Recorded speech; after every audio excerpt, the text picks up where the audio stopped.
Assam Public Factory Manufacturer Association of Alapura. মই chairman চাঁদ কুমাৰ গোহাই আৰু এডভাইজাৰ দেবেন সিং। আমি স্মল ব্ৰুৱাৰ্ছৰ পৰা আমাৰ স্মল ব্ৰুৱাৰ্ছৰ পৰা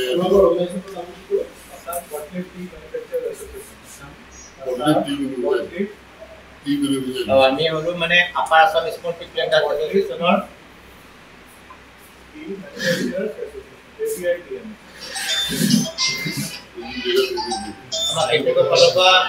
দিগন্ত হাজৰিকা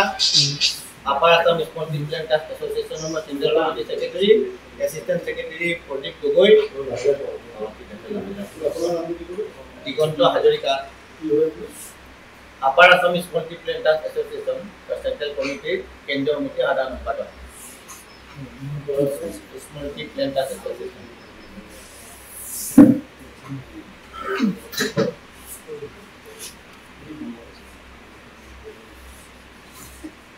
প্ৰদীপ গগৈ এছিষ্টেণ্ট ছেক্ৰেটাৰী আৰু মানে আমাৰ কেন্দ্ৰীয় কমিটিৰ সদস্য চিৰঞ্জিত শইকীয়া আৰু আপোনালোক সকলোকে আমি upper Assam small tea plant এছ'চিয়েশ্যনৰ ফালৰ পৰা আমাৰ প্ৰিণ্ট মিডিয়া আৰু ইলেক্ট্ৰনিক মিডিয়া আপোনালোক সকলোকে ধন্যবাদ জনাইছোঁ। এছ'চিয়েশ্যন আমাৰ অসমত প্ৰায় 200 ওপৰত আমাৰ মেম্বাৰ আছে। আমাৰ ফেক্টৰীবিলাকৰ যোৱা 1 এপ্ৰিলৰ পৰা কিছু সমস্যাই দেখা দিছিল। এই সমস্যাবিলাক হৈছে প্ৰথমতে 100% অকশ্যন চেণ্টাৰ ডাষ্টবিন বঢ়াবৰ কাৰণে আমাৰ এটা নিৰ্দেশনা আহিল। এই নিৰ্দেশনা অহাৰ পাছত লগে লগে আৰু এখন আমাৰ নটিফিকেশ্যন আহিল যে FSSAI কমপ্লাইণ্ট যিটো চাহৰ আমি মানদণ্ড ৰক্ষা কৰিব লাগে বা এটা কমপ্লাইণ্ট থাকিব লাগে। সেই কমপ্লাইণ্টবিলাক আমাৰ চবচে প্ৰব্লেম হ'লে পায় গভৰ্ণমেণ্টে আমাক 59 কেমিকেল টোটেল আমাক দিছিল কমপ্লাইণ্ট কৰিবৰ কাৰণে। 33 আপোনাৰ অলৰেডি আমি কমপ্লাইণ্ট কৰিলোঁ। কৰাৰ পাছত 19 আৰু মেডিচিন আমাক যোৱা নৱেম্বৰ 23 আমাক আৰু এখন নটিফিকেশ্যন দিয়ে। সেইখন অনাৰ পাছতো আমাৰ খেতিয়কসকলে যথেষ্ট কষ্ট কৰি পেলাই সেই 19 কেমিকেলৰো আমাৰ কমপ্লাইণ্ট কৰিবলৈ সক্ষম হৈছে। তাৰপাছত যোৱা মাৰ্চ 24 আৰু 6টা কেমিকেল ইনক্লুডিং মনোকৰকছলৈ 7টা কেমিকেলত আৰু তেওঁলোকে আমাক নটিফিকেশ্যন আহিলে। সেই 7টাও আমাৰ যে নটিফিকেশ্যন আহিলে তেতিয়া আমাৰ এটা সমস্যাৰ সৃষ্টি হ'ল। সমস্যাখিনি হ'ল কি 23ত যিটো আহিলে সেইটো আমাৰ খেতিয়কসকলে 6 মাহৰ ভিতৰত কমপ্লাইণ্ট কৰিবৰ কাৰণে সুবিধা পাইছিল কাৰণে কৰিলে। আমাৰ অসমত বিশেষকৈ চাহৰ ছিজন ষ্টাৰ্ট হয় মাৰ্চৰ পৰা। এই মাৰ্চ মাহতে তেওঁলোকে FSSAI এটা নটিফিকেশ্যন আনিলে য'ত নেকি 7টা কেমিকেল আমি কমপ্লাইণ্ট কৰিব লাগে। সেইটো অহাৰ পাছত আমাৰ খেতিয়কসকলক অকণ অসুবিধা হ'ল কাৰণ তেওঁলোকে আমাৰ ধৰক মেক্সিমাম আমাৰ গাঁৱৰ খেতিয়ক তেওঁলোকৰ এৱাৰনেছ প্ৰগ্ৰাম কৰিবলৈ আজিলৈকে বিশেষ সুবিধা পোৱা নাই। ই বোৰ্ডে তেনেকুৱা কোনো এৱাৰনেছ প্ৰগ্ৰাম কৰা নাই। FSSAI কোনো তেনেকুৱা আমাক নিৰ্দেশনা দিয়া নাই যে তোমালোকৰ MRL টেষ্ট কিমান হ'ব লাগিব, কিমান এচিডিঅ' হ'ব লাগিব। এইবোৰ একো নিদিয়াকৈ তেওঁলোকে এখন নটিফিকেশ্যন আনিলে। সেই নটিফিকেশ্যনখন অনাৰ লগে লগে আমাৰ কিছুমান বায়াৰ যিবিলাক ধৰক অসমৰ বাহিৰত ডাঙৰ ডাঙৰ কোম্পানী যিবিলাক বায়াৰ আছে তেওঁবিলাকে আমাক চিঠি দিলে যে এই 7টা কেমিকেল কমপ্লাইণ্ট কৰাৰ পাছতহে আপোনালোকে আমালৈ চাহ পঠাব চিন্তা, তেতিয়া আমি চাহ পাৰ্চেছ কৰিব পাৰিম, নহ'লে আপোনালোকৰ চাহ আমি পাৰ্চেছ কৰিব নোৱাৰিম। সেই কথা আমাৰ চিঠি দিয়াৰ পাছত আমি ক্ষুদ্ৰ চাহ খেতিয়কসকলৰ লগত যোগাযোগ কৰিলোঁ। ক্ষুদ্ৰ চাহ খেতিয়কসকলে এটা কথা কৈছে যে আমি ইমান সোনকালে এই কথাটো তেওঁলোকে ইমানবিলাক আমাৰ মিটিং হৈছে প্ৰত্যেক মিটিঙতে কৈছে যে আমাৰ কমপ্লাইন হ'বলৈ অলপ সময় লাগিব সেই সময়টো নিদিয়াকৈ আমাক যিখিনি কিবৰ্ড আৰু FSSAই যিখিনি নৰ্মছ আনি দিলে সেইখিনি আমি আজি তাৰিখত যথেষ্ট পৰিমাণে চেষ্টা কৰিছোঁ যাতে আমাৰ চাহখিনি শুদ্ধ কেমিকেল নোহোৱা যাতে চাহ আমি প্ৰস্তুত কৰিব পাৰোঁ আৰু প্ৰস্তুত কৰিব যেতিয়া আমি সামৰ্থ্য হ'ম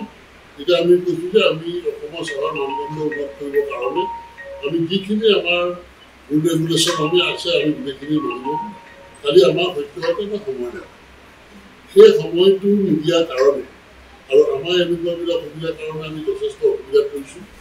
আমি চৰকাৰক বা কিবৰ্ডক আজিলৈকে কমচে কম 10-12খন আমি আলোচনাত মিলিত হৈছোঁ আমি যোৱা মাৰ্চ মাহৰ 30 তাৰিখে আমি চেণ্ট্ৰেল গভৰ্ণমেণ্টৰ ইণ্ডাষ্ট্ৰী মিনিষ্টাৰ পীয়ুষ গোয়েল ছাৰকো লগ কৰিছিলোঁ এই সংক্ৰান্তত তাৰপাছত আমি কিবৰ্ড চেয়াৰমেন দিল্লীত থাকে তেখেতকো আমি লগ কৰিছোঁ ডেপুটি চেয়াৰমেন থাকে কলিকতাত তেখেতকো আমি লগ কৰিছোঁ লগ কৰি গোটেই কথাখিনি আমি তেওঁলোকক জনালোঁ তেওঁলোকক জনাই আমি যেতিয়া একো তেওঁলোকৰ পৰা সঁহাৰি নাপালোঁ তেতিয়া আমাৰ অসমৰ ইণ্ডাষ্ট্ৰী মিনিষ্টাৰ বিমল বৰা আছে তেখেতক লগ কৰিলোঁ আমি প্ৰিন্সিপাল ছেক্ৰেটাৰী আছে ডক্টৰ লক্ষ্মণ ছাৰ তেখেতকো লগ কৰিলোঁ আমাৰ চিফ ছেক্ৰেটাৰী তেখেতৰ লগতো আমি আলোচনা কৰিলোঁ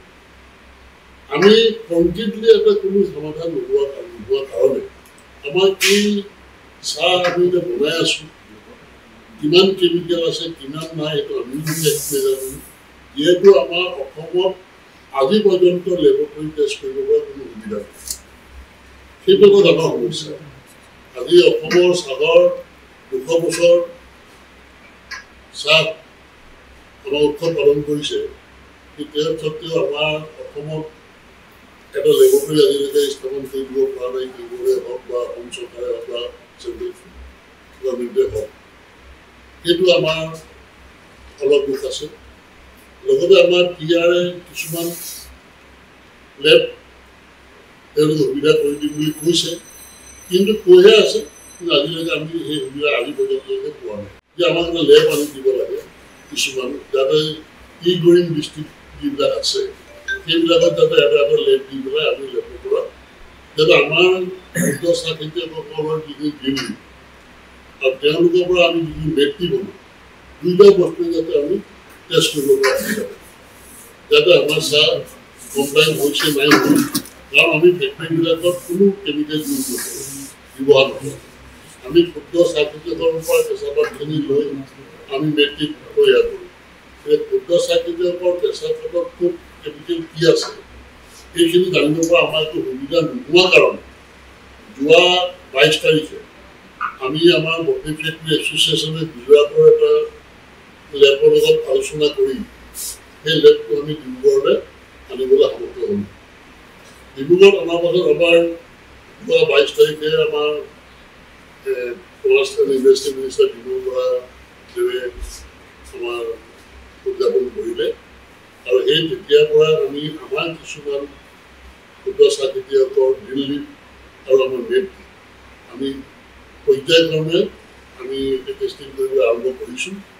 কিন্তু এতিয়াও আমাৰ যিখিনি বেন কেমিকেল আছে এতিয়াও আমি সম্পূৰ্ণভাৱে টেষ্ট কৰিব পৰা নাই আমাৰ চেম্পুলবিলাকত মনোসদস্য আদি কৰি যিখিনি বেন কেমিকেল এতিয়াও 80% 70% আমাৰ চাহত আছে আমি সেইকাৰণে কৈছোঁ যে আমাৰ গাঁৱৰ যিবিলাক খেতিয়ক আছে তেওঁলোকক এৱাৰনেছ প্ৰগ্ৰাম কৰক আমিও আমাৰ ফালৰ পৰা যিখিনি সহায় কৰিব লাগে বটনী ফেক্টৰীবিলাকে আমিও সেইটো সহায় কৰিম আৰু আপোনালোকৰ যোগেদি আমাৰ যিসকল বটনী ফেক্টৰী মালিকসকল আছে আমাৰ মেম্বাৰসকল আছে তেওঁলোকক এটা কথা আমি অনুৰোধ জনাম যাতে আমাৰ যিবিলাক ডিব্ৰুগড় লেব আহি আছেই তেওঁলোকে প্ৰত্যেকটো বৰুৱা চৰ ক্ষুদ্ৰ চাহ খেতিয়কৰ পৰা গছবিলাকৰ পৰা আৰম্ভ কৰি আমাৰ গ্ৰীণ লিপখিনি টেষ্ট কৰক সেই গ্ৰীণ লিপৰ পৰা যিখিনি মেট্ৰি বনায় সেইখিনিও টেষ্ট কৰিবৰ কাৰণে আমি আমাৰ মেম্বাৰসকলক আপোনালোকৰ যোগেদি অনুৰোধ জনাইছোঁ আৰু আমিও নিজৰ ফালৰ পৰা সম্পূৰ্ণ চেষ্টা কৰিছোঁ যে তেওঁলোকে যাতে লেবটো ব্যৱহাৰ কৰে। ছেকেণ্ড কথা হ'ল আমি আপোনালোকক যদি আৰু এটা কথা জনাব বিচাৰিছোঁ, আমাৰ অসমৰ চাহৰ যিটো মানদণ্ড আমি প্ৰত্যেকতে শুনিবলৈ পাওঁ আগৰ নিচিনা মানদণ্ড আমি ৰক্ষা কৰিব পৰা নাই। ভৰ্তি ফেক্টৰীয়ে হওক, ষ্টেট ফেক্টৰীয়ে হওক, অৰ্গেনাইজ ফেক্টৰীয়ে হওক, আমি সেইকাৰণে আমাৰ ভৰ্তি ফেক্টৰী যিবিলাক এছ'চিয়েশ্যনৰ আছে আৰু যিবিলাক ভৰ্তি ফেক্টৰী আছে তেওঁলোকৰ আমি আৰু এটা কথা অনুৰোধ জনাইছোঁ, কোনেও যাতে দিল্লীত কেঁচা পাত যাতে নিম্নমানৰ কেঁচা পাত যাতে নলয় আৰু তেওঁলোকক যাতে উচিত মূল্য যাতে দিব পাৰে। কাৰণ কেলে ক্ষুদ্ৰ চাহ খেতিয়কসকলে উচিত দাম পালেহে তেওঁলোকে ভাল চাহ আমাক যোগান ধৰিব পাৰিব আৰু সেই ভাল চাহৰ কোৱালিটি ভাল হ'লে মানে আমিও চাহৰ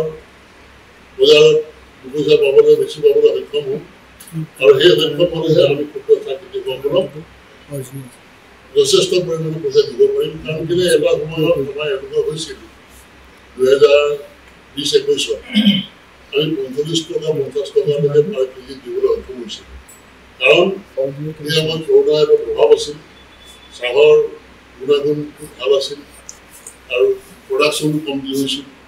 আমি সেইকাৰণে ভাবোঁ সেই যিটো আমাৰ মানদণ্ড আগত আছিল আমি দিব পাৰিছিলোঁ, এইবাৰো যাতে আমি তেনেকুৱা এটা প্ৰাইজ আমাৰ ক্ষুদ্ৰ চাহ খেতিয়কসকলক দিব পাৰোঁ। সেইকাৰণে আপোনালোকৰ যোগেদি আমি আমাৰ ভৰ্তি ফেক্টৰী যিমানবিলাক বেপাৰ আছে সেইবিলাকক অনুৰোধ জনাইছোঁ, কোনেও যাতে বেয়া পাত নলয় আৰু বেয়া দাম নিদিয়ে। সকলোৱে যাতে ভাল মানদণ্ড উচিত মানদণ্ড পাত ক্ৰয় কৰিব লাগে আৰু উচিত মানদণ্ডৰ পইচা তেওঁলোকক যাতে দিব লাগে। কাৰণ কেলে এজন খেতিয়কে যদি ভাল দাম নাপায় তেওঁলোকে নিশ্চয় সেই ব্ৰেণ্ড কেমিকেল যিখিনি আছে সেইখিনি ব্যৱহাৰ কৰিবলৈ তেওঁলোকে যাব। আমি কাৰণ যে ব্ৰেণ্ড কেমিকেলৰ যিটো দাম এইটো যে এপ্ৰুভড কেমিকেল তাৰ মাজত বহুত ডিফাৰেঞ্চ আছে। ৰেটৰ এটা ব্ৰেণ্ড কেমিকেল যদি 500 টকাত পায় এটা এপ্ৰুভড কেমিকেল 2500 টকা। ভাল কেমিকেল মাৰিবলৈ হ'লে উচিত মূল্য আমি দিল্লীত যিবিলাকক দিবই লাগিব, চাপ্লাইবিলাকক বা আমাৰ ল'ৰাবিলাকক, তেতিয়াই আমি ভাল পাত পাম বুলি আশা ৰাখিছোঁ। আৰু এটা কথা আপোনালোকৰ যোগেদি কওঁ, কি বোৰ্ডে যিখিনি আমাৰ ওপৰত ৰুল ৰেগুলেশ্যন আনিছে আমি মানিবলৈ বাধ্য। কিন্তু আমাৰ এটা কথা আছে, কলিকতাত বহি দিল্লীত বহি অসমৰ হাৱা পানীৰ লগত কোনো সম্বন্ধ নথকা কিছুমান ব্যক্তি কি বোৰ্ডে অকশ্যন কমিটি মেম্বাৰ বনাইছে, কি বোৰ্ডে অন্য কিবা দায়িত্ব দিছে, সেইবিলাকৰ প্ৰতি কিন্তু আমাৰ আপত্তি আছে। সেইকাৰণে মই আপোনালোকৰ যোগেদি গোটেই এই বোৰ্ডকে এটা কথা কৈছোঁ, যাতে অসমৰ সংস্কৃতি, অসমৰ চাহ, অসমৰ কলা কৃষ্টি, অসমৰ পানীৰ গুণাগুণ কি বুজি পায় তেনেকুৱা ব্যক্তিক আৰু নিৰপেক্ষ ব্যক্তি, কোনো বায়াৰ্ছ, কোনো চেলাৰ, কোনো ফেক্টৰীৱালা এই অকশ্যন কমিটি বা যিয়ে কমিটি নবনাওক সেইবিলাক দায়িত্ব দিব নালাগে। আমি কি বোৰ্ডক অনুৰোধ জনাইছোঁ, লাগিলে আমাৰ গভৰ্ণমেণ্ট অফিচাৰ দিয়ক, IAS অফিচাৰ দিয়ক, যিবিলাক আমাৰ কি লগত সমানে এগ্ৰিকালচাৰ অফিচাৰ দিয়ক, সেইবিলাক কমিটি আমি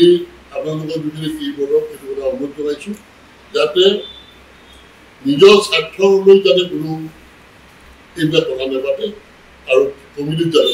কৈছোঁ সেইটো আমাৰ এছ'চিয়েশ্যনৰ ফালৰ পৰা আমি প্ৰচাৰ কৰি লৈছোঁ। তাত যিবিলাক টেষ্ট কৰিম, ধৰক মোৰ 20জন ছাপ্লায়াৰ আছে, সেই 20জনৰ ছাপ্লায়াৰ পাতখিনি মই এদিন তাত টেষ্ট কৰাম। সেই অনুপাতে মাহেকত 2টা বা 3টা মেট্ৰিও আমি টেষ্ট কৰাম আৰু সেই টেষ্ট কৰা পইচাখিনি আমি ক্ষুদ্ৰ চাহ খেতিয়কক হয় আমাৰ 2250 টকা লাগে এটা দিল্লীত টেষ্ট কৰিবৰ কাৰণে উইথ GST। সেই পইচাখিনি আমি ক্ষুদ্ৰ চাহ খেতিয়কসকলৰ পৰা লৈ তেওঁলোকক পে'মেণ্ট কৰিম আৰু মেট্ৰি যিখিনি আমি টেষ্ট কৰিম সেইখিনি 6000 টকা লাগে এটা মেট্ৰিক টেষ্ট কৰিবলৈ হ'লে, সেইখিনি আমি ফেক্টৰী অ'নাৰবিলাকে টেষ্ট কৰাম, যাতে এজন খেতিয়কৰ মাহেকত এটা টেষ্ট কৰাম। তেতিয়াও আমি গম পাম যে তাত কেমিকেল এচিডে কমিছে নাই কমা আৰু তেওঁলোকৰ এটা লিষ্ট আছে, তেওঁলোকে কোন কোন বৰছৰ পৰা পাতি আনিছে, তেওঁলোককো এটা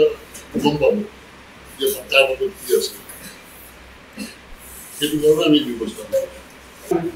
সেইটো ডাঙৰ সৰু বুলিবলৈ নাই, চবৰ কাৰণে কিন্তু এটা কথা হৈছে কি কিছুমান ডিছক্ৰিমিনেশ্যন আছে যেনেকৈ আমি FSSAই আমাৰ টি বৰ্ডে হওক আমাৰ CTC চাই আমি বনাওঁ CTC চাহবিলাক কি ধৰণে তেওঁলোকে টেষ্ট কৰিছে কি অৰ্থডক্স চাহটো তেওঁলোকে টেষ্ট কৰা নাই আৰু অৰ্থডক্স চাহটো বনাই মেক্সিমাম অৰ্গেনাইজ গাৰ্ডেনবিলাক কাৰণ আমাৰ বটলিং ফেক্টৰীত সেইটো সুবিধা নাই সেইকাৰণে আমাৰ টি বৰ্ডৰ ওপৰত সন্দেহ হৈছে যে তেওঁলোক আৰু অৰ্থডক্স পাতটোহে আমাৰ ইণ্ডিয়া বাহিৰত বেছিকৈ যায় এক্সপৰ্ট বেছি হয় CTC চাহ এক্সপৰ্ট নহয় কিন্তু CTC চাহ যিহেতু স্কুল পৰা চাবা বটলিঙে বনায় সেইকাৰণে আমাৰ সন্দেহ হৈছে যে আমাৰ ওপৰত অকণ আইনবিলাক কিয় লাগু হয় আমাৰ কাৰণে এতিয়া হোৱা নাই অৰ্থডক্স চাহৰ ওপৰত এতিয়া হোৱা নাই কিয় হোৱা নাই আমি সেইকাৰণে টি বৰ্ডৰ পৰা এটা SOP বিচাৰিছোঁ যে আমি যেতিয়া আমাৰ চাহটো ফেইল হয় এটা ডেষ্টিনেশ্যনত যাব তাৰপৰা চাহখিনি যদি তেওঁলোকে টেষ্ট কৰে পেকেটৰ টেষ্ট কৰি পেলাই যদি কেমিকেল পৰা আমাক ঘূৰাই দিব এই ঘূৰাই দিয়া চাহখিনি আমি কি কৰিম আমি এইকাৰণে টি বৰ্ডৰ পৰা ৰোড লৈ বিচাৰিছোঁ যে আমি সেই চাহখিনি কি কৰিম আৰু আমি ক্ষুদ্ৰ চাহ খেতিয়কৰ পৰা পইচা কাটি ল'ব পৰা অৱস্থাত আমি নাই কিন্তু আমাৰ পৰা তেওঁলোকে পইচা কাটিব আমাৰ পৰা তেওঁলোকে আমাক চিঠিও দিছে আমাক জানিছে যে তোমালোকৰ চাহত যদি কেনেবাকৈ কেমিকেল ওলায় সেই চাহখিনি ৰিটাৰ্ণ দিব লাগিব আৰু তাত যদি পে'মেণ্ট দিয়া নাই তেতিয়া যদি পে'মেণ্ট দিছোঁ তেতিয়া আমাক ৰিটাৰ্ণ কৰিব এদিনটো বনাই পেলাই ৰিটাৰ্ণ কৰিব তেওঁলোকৰ মাজতে এগ্ৰিমেণ্ট ৰিপৰ্টটো আহি যায় সেইখিনি যিখিনি চাহ আমাৰ ৰাজস্থান গুজৰাট পাঞ্জাৱ দিল্লী যিখিনি চাহ যাব বা অপশ্যনত যাব সেইখিনি চাহ যদি টেষ্ট কৰি যদি গম পাই যে কেমিকেল আছে সেই কেমিকেল থকা চাহখিনি আমি ঘূৰাই ল'ম ঘূৰাই দিবই আৰু সেই চাহখিনি বিক্ৰী কৰিব এটা বস্তু কেমিকেল থকা পাছত নন কমপ্লেইন বুলি জনাৰ পাছত সেই চাহখিনি কৰি দিম সমস্যা নহয় নেকি পুনৰবাৰ আপোনালোক সকলোকে তিনিচুকীয়া আমাৰ প্ৰিন্ট মিডিয়া আমি ধন্যবাদ জ্ঞাপন কৰিছোঁ আৰু ইতিমধ্যে আপোনালোকে আমি আজি ব্ৰডলিফ অনাৰ এছ'চিয়েশ্যন মানে আমি যিহেতু খেতিয়ক মই সহজ সৰল ভাষাতে খেতিয়কৰ মানে বুজি পাই যাতে অসমৰ খেতিয়কসকলে যাতে আমাৰ খেতিয়কৰ এজন প্ৰতিনিধি হিচাপে আমি যিখিনি চৰকাৰৰ লগত ব্ৰডলিফৰ অনাৰ এছ'চিয়েশ্যন অৰ্থাৎ ব্ৰডলিফ ফেক্টৰী মালিকসকলৰ লগত আমি যিখিনি আলোচনা বিবেচনা কৰি আমি এতিয়া সমাধানৰ সূত্ৰত লাহেকৈ আমি উপনীত হৈছোঁ সেইখিনি কথা আপোনালোকৰ জৰিয়তে অসমৰ ক্ষুদ্ৰ চাহ খেতিয়কসকলক জনাবৰ কাৰণে আজি আমি ব্ৰডলিফ আমাৰ অনাৰ এছ'চিয়েশ্যন মানে ব্ৰডলিফ ফেক্টৰী মালিকসকল আৰু আমাৰ ক্ষুদ্ৰ চাহ খেতিয়কসকলে জইণ্টলি এখন আপোনালোকক আমি সংবাদ মেলি আমি আহ্বান কৰিছোঁ আৰু আপোনালোকৰ জৰিয়তে আমি মানে আমাৰ যিখিনি সমস্যা আছে আমি যিখিনি কাম কৰিছোঁ সেইখিনি ৰাইজৰ মাজলৈ খেতিয়কৰ মাজলৈ পঠোৱাৰ ব্যৱস্থা কৰিছোঁ এতিয়া প্ৰথম কথাটো হ'ল যে ব্ৰডলিফ অনাৰ এছ'চিয়েশ্যন যিখন মানে খেতিয়ক মানে চাহ ফেক্টৰী মালিক আৰু আমাৰ ক্ষুদ্ৰ চাহ খেতিয়কসকল যে এটা মুদ্ৰাৰ ইপিঠি কাৰণ আমি ক্ষুদ্ৰ চাহ খেতিয়কে কেঁচা পাত উৎপাদন কৰোঁ আৰু একেলগে শুকান পাত প্ৰডাকশ্যন কৰে গতিকে আমি যদি ৰ মেটেৰিয়েলছ অৰ্থাৎ কেঁচা পাতটো যদি আমি নিদিওঁ তেখেতসকলৰ ফেক্টৰী নচলে গতিকে এখেতসকলে আমাৰ ওপৰত নিৰ্ভৰশীল আৰু আমাৰ পাতটো যদি এখেতসকলে নিকিনে তেতিয়াহ'লে আমিও খেতিয়কসকলে আমাৰ কেঁচা পাতটো আমি ক'ত বিক্ৰী কৰিম সেইটো কাৰণে আমি জইণ্টলি আমাৰ যিখিনি সমস্যা আছে এই সমস্যাখিনি সমাধান কৰিবৰ কাৰণে চেষ্টা কৰিছোঁ এতিয়া মই আপোনালোকক তাৰ আগতে দুটামান তথ্য মই দিব বিচাৰিছোঁ যে অসমত আমাৰ যিমানখিনি কেঁচা পাতৰ মানে আমি প্ৰডাকশ্যন কৰোঁ ক্ষুদ্ৰ চাহ খেতিয়কে তাৰ আমি প্ৰায় যিমানখিনি মুঠ চাহৰ ওপৰত আমি 52% আমাৰ ক্ষুদ্ৰ চাহ খেতিয়কে প্ৰডাকশ্যন কৰোঁ আৰু অসমত প্ৰায় ক্ষুদ্ৰ চাহ খেতিয়ক 1.5 লাখৰ পৰা 2 লাখলৈকে আমাৰ ক্ষুদ্ৰ চাহ খেতিয়ক আছে এতিয়া মানে আপোনালোকে চাওক যে যোৱা মাৰ্চ মাহত যেতিয়া ইতিমধ্যে আমাৰ ব্ৰডলিফৰ মানে অনাৰ এছ'চিয়েশ্যনৰ ফালৰ পৰা গোহাঁই ডাঙৰীয়া আপোনালোকক ক'লে যে ইতিমধ্যে আমাৰ মানে ফুড ছেফটি এক্ট ভাৰতবৰ্ষত যিখন আমাৰ ইণ্ডাষ্ট্ৰিয়েল কমাৰ্চ ডিপাৰ্টমেণ্ট আৰু আমাৰ মানে যিটো টি বৰ্ড অফ ইণ্ডিয়াই যি এখন মানে ফুড ছেফটি এক্ট গভৰ্ণমেণ্টে যিখন মানে প্ৰণয়ন কৰিলে সেই ফুড ছেফটি এক্টখনে মানে আমাৰ বেন কেমিকেল যিবিলাক মানে নিষিদ্ধ দ্ৰব্য চাহপাতত নেমাৰিবৰ কাৰণে যিটো তেখেতসকলে এখন মানে গাইডলাইন বা আমাক দিলে সেই গাইডলাইনখন যোৱা ধৰক মাৰ্চৰ পৰা এপ্ৰিল মাৰ্চত তেখেতসকলে দিছে এতিয়া আমি বিচাৰিছোঁ যে এতিয়া ধৰক আমাৰ পাতত যে বেন কেমিকেল যিটো মনোফটোফেছ বুলি এটা মানে খুব নামী ধৰক মানে এইটো আগতে ক্ষুদ্ৰ চাহ খেতিয়কসকলে তাত মানে সেইটো ইউজ কৰিছিলে সঁচা কথা এইটো কিন্তু যেতিয়া চৰকাৰে মানে বা আমাৰ ফুড ছেফটি এক্টৰ ফালৰ পৰা যেতিয়া সেইটো বেন কৰিলে সেইটো আমাৰ মানে মৰা নাই কিন্তু এতিয়া কথাটো হ'ল কি যে আমাৰ খেতিয়কৰ চাহপাতবিলাক আমি যিবিলাক প্ৰডাকশ্যন কৰোঁ সেইবিলাক মানে খেতিয়কে বেন কেমিকেল যিটো নিষিদ্ধ দ্ৰব্য মানে ইউজ কৰিছে নে নাই সেই কথাটো কেনেকৈ প্ৰমাণিত হ'ব অসমতো তেনেকুৱা ধৰণৰ কোনো লেব নাই আমাৰ যোৰহাটত যিটো টি ৰিচাৰ্চ মানে কেন্দ্ৰত আমাৰ যিটো আছে যোৰহাটত যিটো আছিলে এইটো 1911 চনতে এটা আছে সেইটো এতিয়াও মানে আমাৰ টি বৰ্ডৰ এপ্ৰুভ নহয় বুলি আমি জানিব পাৰিছোঁ এতিয়া আমি যেতিয়া দেখোন আইনখন ওলালে আমাৰ পাতবোৰ এতিয়া ফেক্টৰী নলয় যে কৈছে তোমালোকে পাতত মানে বেন কেমিকেল আছেনে মানে নিষিদ্ধ দ্ৰব্য মাৰিছেনে নাই প্ৰমাণ পত্ৰ হ'লেহে আমাৰ পাত ফেক্টৰীয়ে কিনিব বটলিবে হওক বা অৰ্গেনাইজ কোম্পানীৰ মালিকে আমাৰ পাতবিলাক কিনিব এতিয়া আমি ক'ত এইটো পৰীক্ষা কৰিম ক্ষুদ্ৰ চাহ খেতিয়কটো সাধাৰণ গাঁৱৰ মানুহ আমি ইমানখিনি কথা নাজানো বেন কেমিকেল কি বস্তু মানে তোমাৰ এইটো আমাৰ এইটো এগ্ৰ' কেমিকেল কি বস্তু তোমাৰ কমপ্লেইন কি নন কমপ্লেইন কি বস্তু আমিতো খেতিয়কসকলে কি জানো গাঁৱৰ ভোজা সৰল আমি খেতিয়ক গতিকে আমি পাছত জানিব পাৰিলো যোগাযোগ কৰি কেনে যে আমাৰ এই যিটো মানে বেন কেমিকেল মাৰিছে নে নাই মৰা লিখিত দ্ৰব্য মাৰিছে নে আমাৰ এইটো জানিব এইটো বোলে কলিকতাত আমি এইটো মানে টেষ্টিঙৰ কাৰণে পঠিয়াব লাগে কলিকতাত আমি আমাৰ নিজৰ কাৰণে টেষ্টিঙৰ কাৰণে পঠিয়াইছো এইটো সময় লাগে প্ৰায় 25 বা 30 দিন আৰু টকা তাত খৰচ হয় প্ৰায় মানে 2500 টকা বা 3000 টকা খৰচ হয় গতিকে আমাৰ 2 লাখ খেতিয়কে কলিকতালৈ যেতিয়া আমি এইটো মানে হেৰি কুৰিয়াৰত পঠিয়াব লাগে 250 গ্ৰাম এটা কেঁচাপাত পঠিয়াই তাত লেব টেষ্টিং কৰি দিয়ে তাৰ পৰা আমাক পঠিয়াই দিয়ে তাত আমি পঠিয়াইছো কুৰিয়াৰ সাৰ্ভিসত ফ্লাইটত গৈছে কিমান শুদ্ধ হৈছে নে নাই হোৱা সেইটো আমি জানিব ন এখন সাৰ্টিফিকেট দি দিছে আমি হেতু কৰি দিওঁ এনেকুৱা 10% কৰিব পাৰিম আৰু এটো কৰিবলৈ যাওঁতে আমাৰ এটো 2 বছৰমান সময় লাগিব এটা মানে কলিকতাত এটা মানে লেব টেষ্টিং সেন্টাৰ এদিনত কিমান 50টা মাৰিব 100টা টেষ্ট কৰিব তাৰ পৰা এটো নোৱাৰে গতিকে এই কাৰণে আমাৰ মাজত অকমান মানে এই যিটো মানে চৰকাৰে এই সুবিধাটো টি বৰ্ডে আমাক এই সুবিধাখিনি নকৰাৰ আগতে এইটো এৱাৰনেছটো ননাক মানে এইখিনি আগতে এৱাৰনেছটো আনি ল'ব লাগিছিলে তাৰ আগতেই তেখেতসকলে এই বেন কেমিকেলটো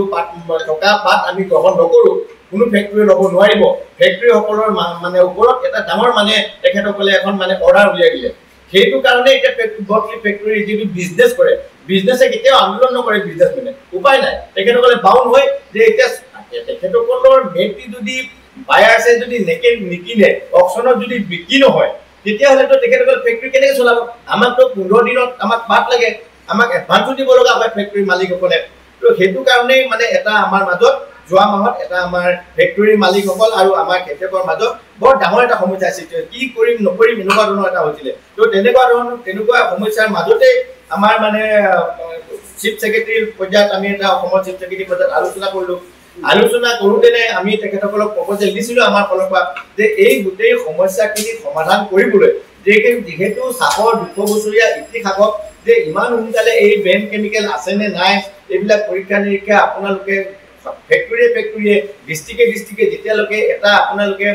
যেটো ল্যাব টেষ্টিং সেন্টাৰ যেতিয়ালৈকে নুখুলে তেতিয়ালৈকেতো এই সমস্যাটো ইমান সোনকালে সমাধান নহয় সেইকাৰণে আমি চিফ ছেক্ৰেটাৰী পৰ্যায়ত যিখন মিটিং আমি জইণ্টলি হৈছিলে যিবিলাক কি চাহ খেতিৰ লগত জড়িত অৰ্গেনাইজেশ্যন ফেক্টৰীৰ মালিকসকল পিচিপিকে আদি কৰি মানে বিগ কোম্পানী মালিকসকলো আছিলে তাত আমি অনুৰোধ কৰিছোঁ ক্ষুদ্ৰ চাহ খেতিয়কৰ ফালৰ পৰা আপাৰ আছামৰ ফালৰ পৰা যে আপোনালোকে আমাক আৰু 1.5 বছৰ বা 2 বছৰ এইখিনি প্ৰয়োজন হ'ব আপ টু ডেট ফৰ্ম মানে তো তেতিয়া মানে চিফ ছেক্ৰেটাৰীয়ে আমাৰ প্ৰপ'জেলটো CMO লেভেললৈকে পঠিয়াই চাগে গতিকে মানে শেষত যোৱা 24 তাৰিখে CM অসমৰ মাননীয় মুখ্যমন্ত্ৰী হিমন্ত বিশ্ব শৰ্মা ডাঙৰীয়াৰ নেতৃত্বত যোৱা 24 তাৰিখে গুৱাহাটী CMO কনফাৰেন্স হলত এখন মানে মিটিং মানে অনুষ্ঠিত হ'ল যে সভা এইবেলি গৰমৰ বন্ধত আপোনাৰ শেহতীক লৈ আনক mother's pride presence masti unlimited summer কেম্পলৈ য'ত থাকিব আপোনাৰ শেহতীৰ বাবে আনলিমিটেড গেমছ এণ্ড এক্টিভিটি অভিজ্ঞ শিক্ষকৰ দ্বাৰা আপোনাৰ শিশুটিক কৰা হ'ব শাৰীৰিক আৰু মানসিকভাৱে পৰিপক্ক গ্ৰুমিং ক্লাছ ফোনিক্স ফেশ্বন শ্ব'কে ধৰি প্ৰতিদিনে থাকিব নতুন নিয়ম যোগান ধৰা হ'ব দুপৰীয়াৰ আহাৰৰ পৰা স্নেক্সলৈকে গতিকে পলম নকৰি আজিয়ে যোগাযোগ কৰক mother's pride presence masti unlimited summer camp Lachit Nagar Guwahati যোগাযোগ কৰক 7086073333 943565390 নম্বৰত